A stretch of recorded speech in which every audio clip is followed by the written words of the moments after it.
Olá, está no ar mais uma edição do Link CNJ.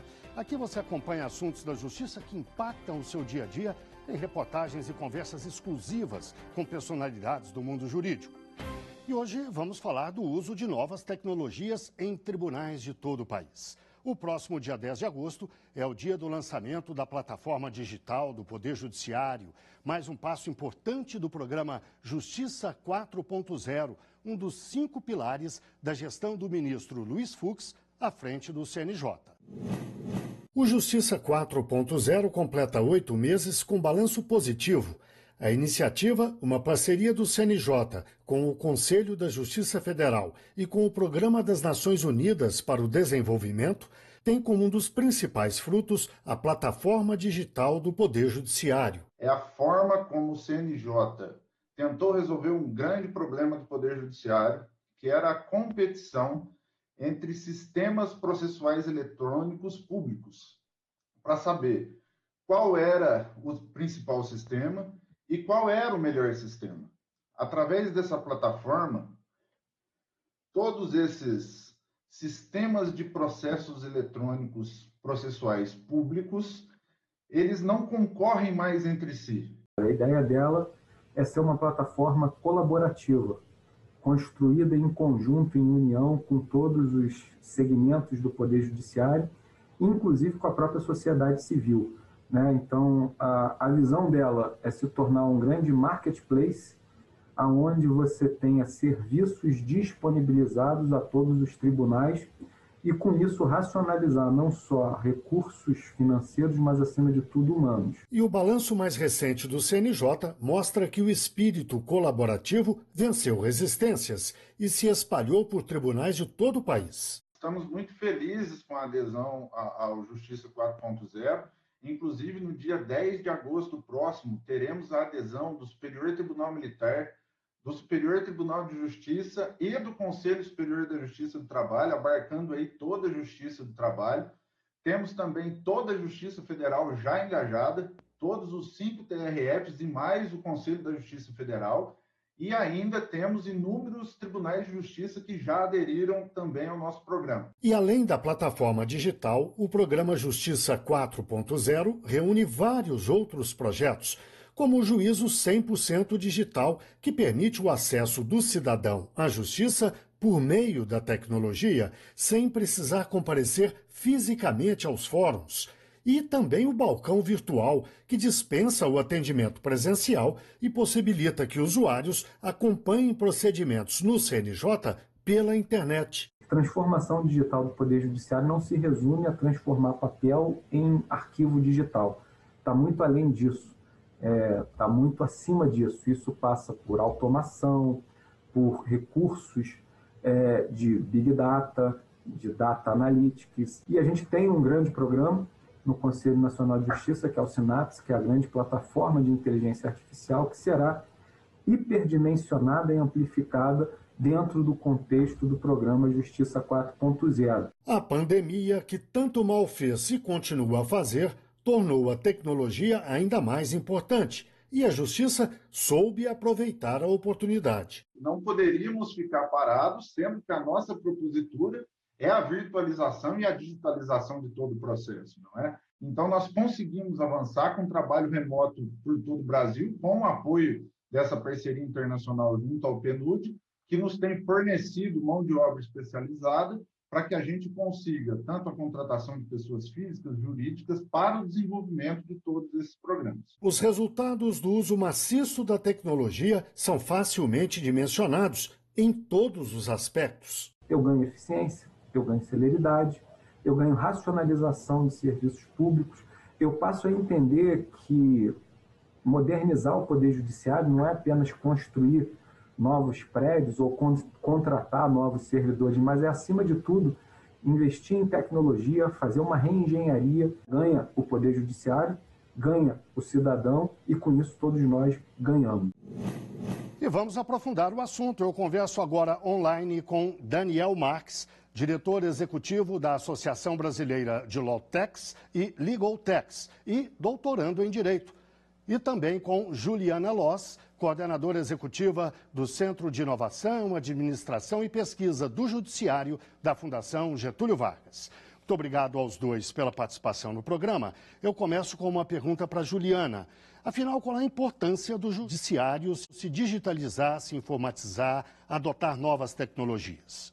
Guilherme, essa pergunta acaba sendo o resultado do que nós vivemos hoje, né? A digitalização da vida de uma forma geral. Então, a justiça é um pedaço da vida e passa a ter que responder também a essas necessidades. Então, o acesso à justiça hoje passa pelo acesso a uma justiça digital, passa pelo acesso a uma justiça que dá respostas rápidas, que dá respostas precisas, com acurácia. Então, essa é a ideia, né, de que se possa chegar até o cidadão, oferecer esse acesso à justiça, e uma justiça, sobretudo, efetiva, que essa era uma demanda já de tempos, daí das últimas décadas, dos sistemas de justiça no mundo ocidental de uma forma geral. Daniel, a digitalização da vida do brasileiro é um progresso constante que vem já desde aí da década de 90, mas de qualquer maneira, 80, 90 milhões de brasileiros ainda não têm acesso à internet. Apesar disso, você julga que é realmente importante a digitalização, a informação da justiça para dar o acesso ao cidadão que a Juliana falava? Com certeza, né? Quando a gente fala de acesso à justiça através das plataformas digitais, um dos argumentos que é muito utilizado é que existem muitos brasileiros sem acesso à internet. Mas se a gente for analisar os números globais, o Brasil é uma das populações que tem mais acesso à internet através do celular. Cerca de 70% da população brasileira tem acesso à internet. E a gente fala muito sobre justiça multiportas. O fato de ter o acesso digital através da internet não vai excluir o acesso ao analógico, vai ser mais uma porta de acesso à justiça. Então, né, ou uma coisa ou outra.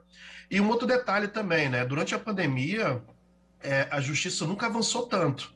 Né? Existem alguns tribunais que aumentou até o número de decisões em 40% durante a pandemia.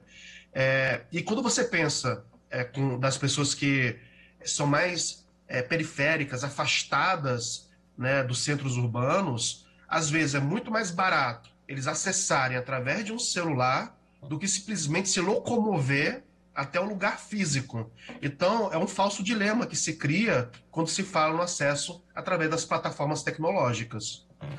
Juliana, o Daniel disse que a questão não é só acesso, é também o funcionamento da justiça. Isso dá celeridade, dá mais eficiência. Em que medida isso acontece com esse processo? A medida é exponencial, né, Guilherme? Eu acho que está muito claro que hoje nós passamos por uma revolução digital e talvez nós não tenhamos ainda nem ideia do impacto que isso pode ter. O número de demandas que podem ser resolvidas com uma rapidez muito maior e com precisão também, com uma justiça, às vezes uma certa segurança jurídica. Tem uma série de questões éticas que nós não podemos, né? Tem dois pontos, eu acho que fundamentais quando tratamos de digitalização na justiça, de justiça 4.0, que é a acessibilidade e também a importância da preocupação com o estudo, com a discussão dos aspectos éticos. Então, acho que esses dois pontos vão centralizar a pauta. Não acho que a digitalização ela é uma questão mais, é simplesmente o como que ela acontece.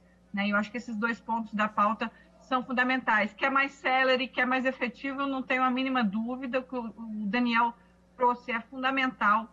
Não é algo que exclui, não deve excluir, até porque a exclusão digital, ela não necessariamente está vinculada a outros parâmetros que nós estamos acostumados a trabalhar. Então, por exemplo, um analfabeto, né?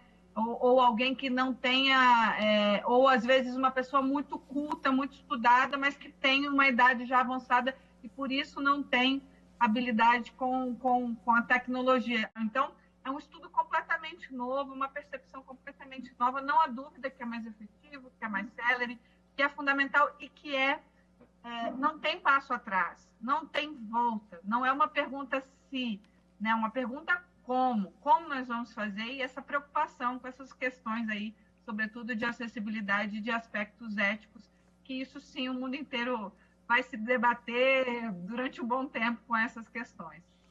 Daniel, ainda do ponto de vista do cidadão, a questão da acessibilidade, que tipo de serviço a gente pode destacar como, de fato, beneficiado por esse processo? Já temos até um exemplo concreto, que é do consumidor.gov. Não é uma plataforma da Justiça, é uma plataforma do Executivo. E o que a gente observa? É uma plataforma de negociação de conflitos entre consumidor e algumas empresas. E as demandas que entram lá, 80% das demandas são resolvidas. Né? A gente está falando de mais de 2 milhões de demandas. Então, isso já é um exemplo concreto de como essas plataformas tecnológicas ajudam. Eu acho que um outro tema bem interessante é que a exclusão ela não nasce pelo fato da pessoa ter acesso ou não através de um celular ou através da internet ao sistema. Eu acho que a grande exclusão nasce hoje em dia através da linguagem em que a justiça acaba chegando ao cidadão comum. Né? A linguagem técnica jurídica ela sempre vai ser necessária. Né? Um programador ele precisa utilizar Python para programar. Só que o front, que a gente chama da programação, o front-end, que é a tela, é muito importante que tenha uma linguagem que qualquer cidadão possa ter acesso de maneira simples, de maneira muito clara, para poder, através dessa plataforma, acessar a justiça. Então, mais do que a exclusão digital, que a gente tem que se preocupar do acesso à internet ou não, que é real realmente, mas gera-se uma falsa dicotomia em relação a isso, é uma exclusão que vai surgir, na verdade, da linguagem jurídica. Né? E eu concordo muito com a doutora Juliana, que, na minha visão, nós temos uma demanda reprimida gigantesca de pessoas com sede de terem acesso à justiça, que, através dessas novas tecnologias, vão poder ter acesso. E, Juliana, na sua avaliação, o Judiciário tem investido nesse sentido de uma forma correta, produtiva, tem dado resultados? Tem, Guilherme, tem dado muitos resultados, né? Claro que a comunidade, o ecossistema, né? O Daniel, o pessoal da tecnologia gosta de usar esses termos, talvez espere mais adequação e velocidade do judiciário, porque já existe muita tecnologia, já existe muita coisa desenvolvida.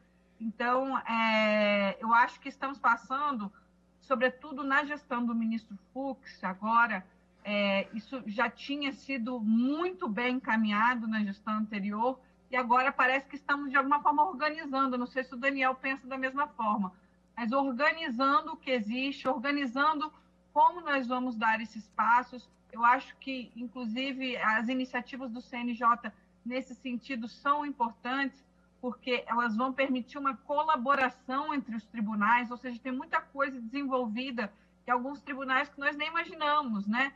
Então, essa cooperação, essa colaboração, esse compartilhamento de conhecimento, de ferramentas entre os tribunais é algo fundamental. É claro que poderia e pode ser mais veloz, menos burocratizado e mais fluido esse processo. Eu acho que ainda, não em termos normativos, mas em termos práticos mesmo, os tribunais poderiam ter uma comunicação mais fluida entre si e para colocar os projetos em implementação. Então, isso acho que ainda tem um resquício aí de burocratização. Existe um medo muito grande, muitas vezes, quando se trata, né, de tecnologia, o conhecimento do judiciário, e não só do judiciário, do sistema de justiça, porque aí eu incluo, né, Ministério Público, advogados, defensoria, da compreensão dos elementos da tecnologia do direito,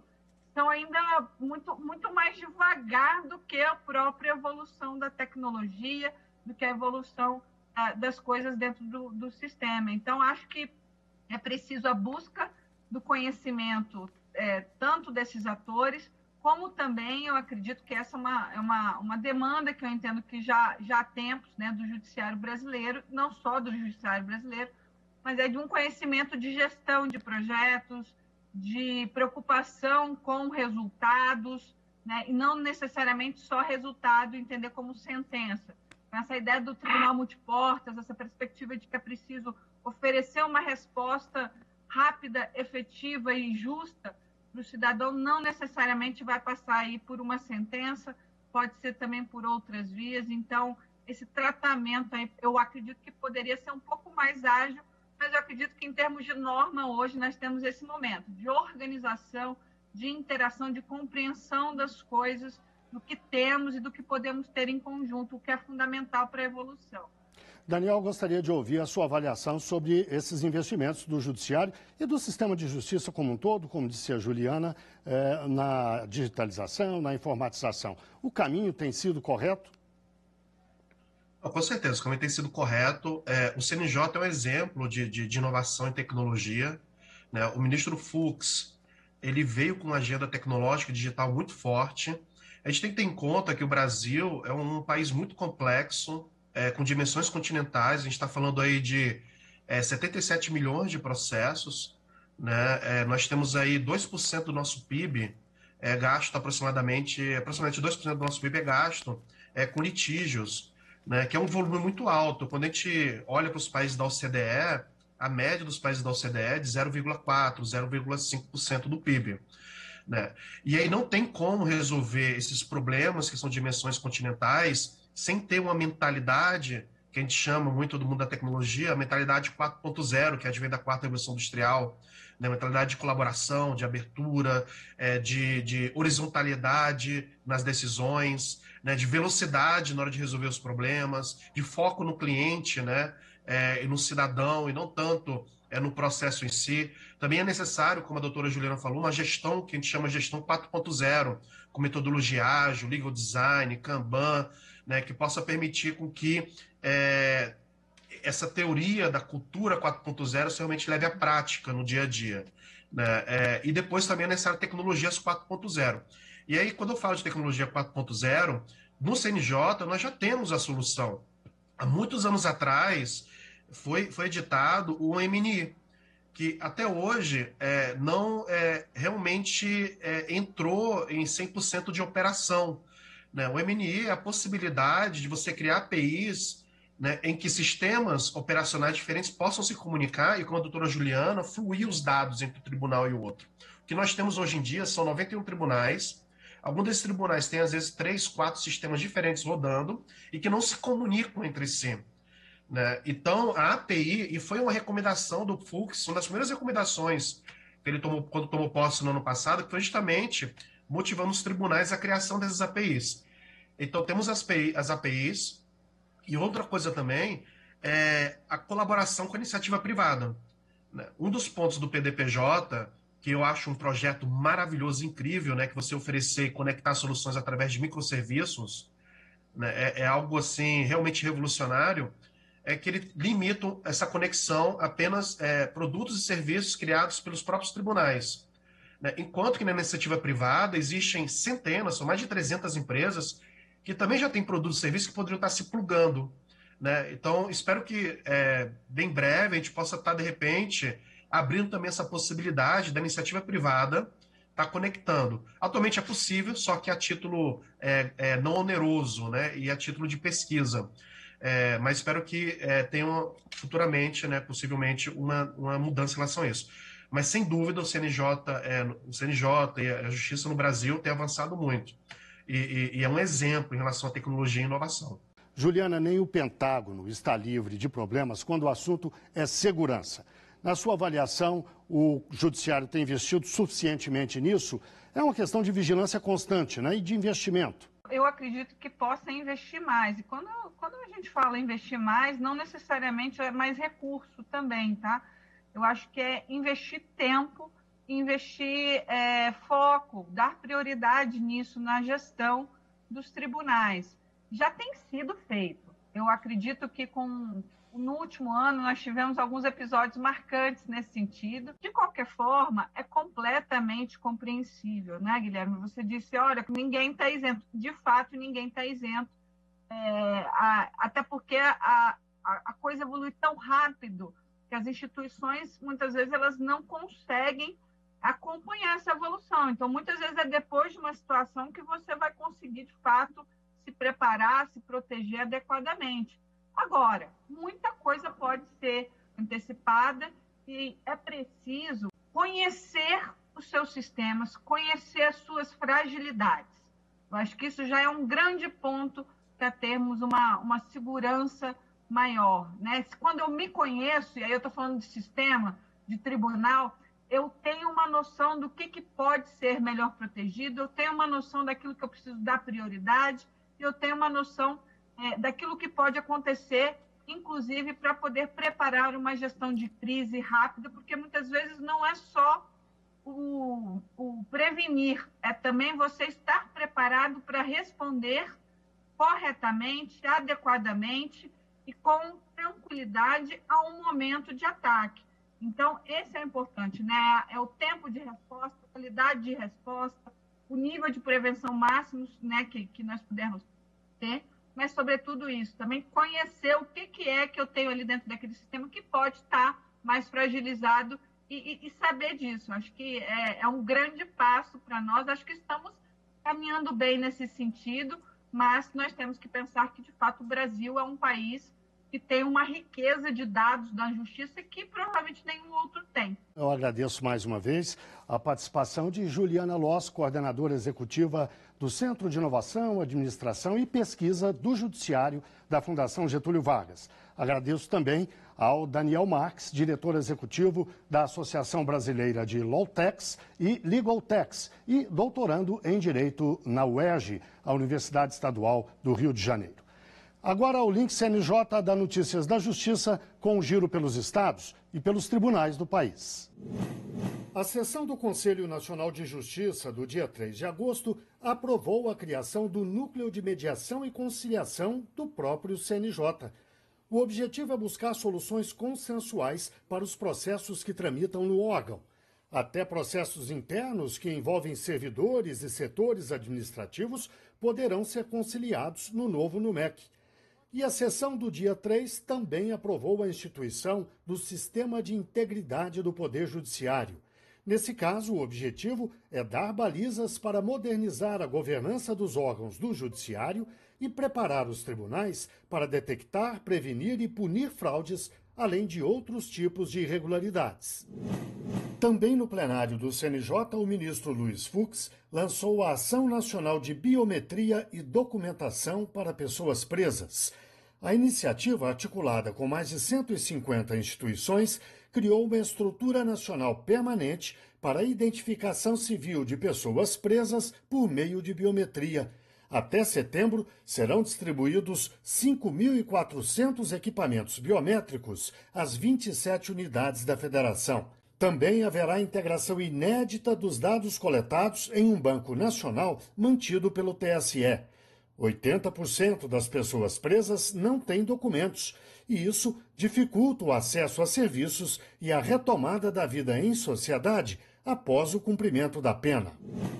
A conselheira Tânia Rexigel disse que a união dos poderes é essencial no combate ao tráfico de pessoas do país.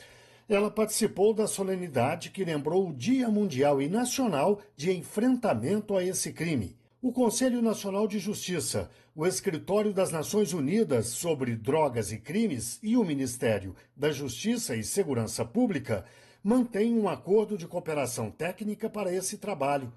Uma das iniciativas do CNJ para combater o tráfico de pessoas foi a mudança na classificação de assuntos dos processos judiciais, o que permite acesso a dados mais fiéis do judiciário e, portanto, pode viabilizar políticas públicas nessa área. É hora do CNJ nas redes. Vamos ver algumas das postagens mais marcantes da semana nas redes sociais do CNJ.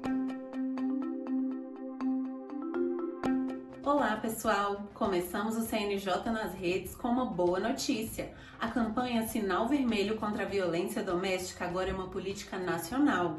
O trabalho é resultado de ações do CNJ em parceria com a Associação dos Magistrados Brasileiros, que juntos lançaram a campanha em junho de 2020 para oferecer às mulheres vítimas de agressão um canal de denúncia silencioso e seguro. Com a sanção da Lei 14.188, instituições públicas e privadas poderão aderir à iniciativa. Além disso, a lei trouxe outros importantes avanços, como a inclusão no Código Penal do crime de violência psicológica. A nova legislação também alterou a Lei Maria da Penha e vai permitir que medidas protetivas sejam concedidas pelo juiz em caso de risco à integridade psicológica da mulher. Antes, isso só acontecia em casos de riscos físicos. Acesse as redes sociais do CNJ e veja mais sobre a nova lei. Na última semana, iniciamos uma série especial sobre a Estratégia Nacional do Poder Judiciário, que é definida pelos próprios tribunais e conselhos e funciona como um parâmetro para a atuação da justiça brasileira a longo prazo. Além disso, aumenta a qualidade e a oferta dos serviços disponíveis à população. Para dar suporte a esse planejamento, foram desenvolvidos 12 macrodesafios, que assinalam grandes temas que serão objeto de atuação dos tribunais e conselhos para aprimoramento dos serviços judiciais. Acompanhe a série nas redes do Conselho, os primeiros posts já estão no ar. E para finalizar, a revista CNJ está com um novo chamamento público aberto para o envio de artigos. Mestres e doutores poderão ter seus trabalhos inéditos publicados no número 2 da 5ª edição da Revista Eletrônica do Conselho Nacional de Justiça. A publicação tem como objetivo a divulgação de trabalhos acadêmicos que tenham como foco o Poder Judiciário. Assim como no primeiro número deste ano, lançado em junho, esta edição também tem como tema os eixos da atual gestão do CNJ e os interessados em submeter textos à seleção têm até o dia 12 de setembro. Mais informações nas redes sociais e no portal CNJ. Por hoje é só e até mais. Vamos ao quadro Uma História, aquele momento em que um juiz ou uma juíza conta um caso que marcou a carreira dele ou dela.